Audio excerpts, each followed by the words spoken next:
Voiceover sample for audiobook narration by Idris Khan. WhatsApp number 00923489821776. Audiobook Adventure of the Dancing Men by Arthur Conan Doyle, Part 1. Holmes had been seated for some hours in silence with his long, thin back curved over a chemical vessel in which he was brewing a particularly malodorous product. His head was sunk upon his breast, and he looked, from my point of view, like a strange lank bird with a dull grey plumage and a black top knot. "So, Watson," said he suddenly, "you do not propose to invest in South African securities?" I gave a start of astonishment. Accustomed as I was to Holmes' curious faculties, this sudden intrusion into my most intimate thoughts was utterly inexplicable. "How on earth do you know that?" I asked.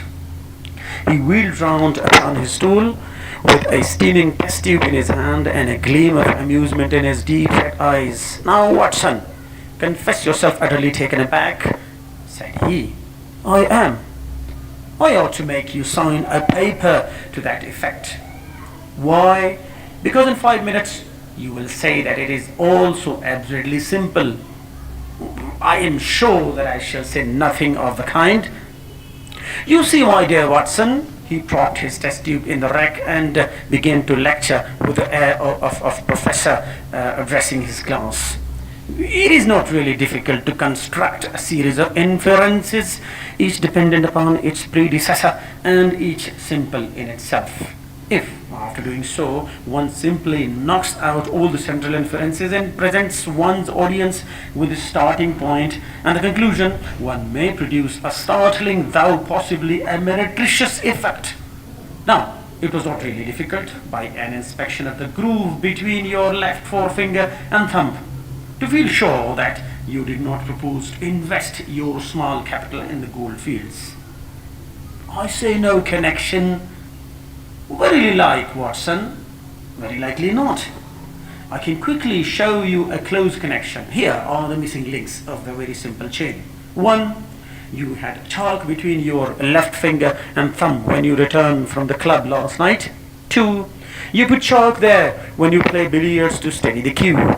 3. You never play billiards except with Thurston. 4.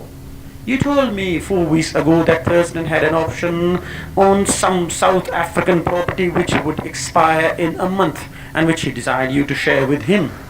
5. Your checkbook is locked in my drawer and you have not asked for the key. 6. You do not propose to invest your money in this manner." "How absurdly simple!" I cried. "Quite so," said he, a little nettled. "Every problem becomes a very childish when once it is explained to you. Here is an unexplained one. See what you can make of that, friend Watson." He tossed a sheet of paper upon the table and turned once more to this chemical analysis. I looked upon this paper with amazement. "Why, Holmes, it's a child drawing!" I cried. "Oh, that's your idea. What else should it be?" "That is what Mr. Hilton Cubitt of Ridingthorpe Manor, Norfolk, is very anxious to know. This little conundrum came by the first post, and he was to follow by the next train. There's a ring at the bell, Watson. I should not be very much surprised if this were he."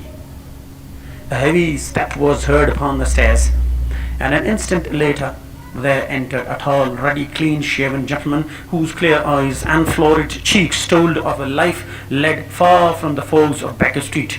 He seemed to be bringing a whiff of his strong, fresh, bracing East Coast air with him as he entered. Having shaken hands with each of us, he was about to sit down when his eyes rested upon the paper with the curious markings which I had just examined and left upon the table.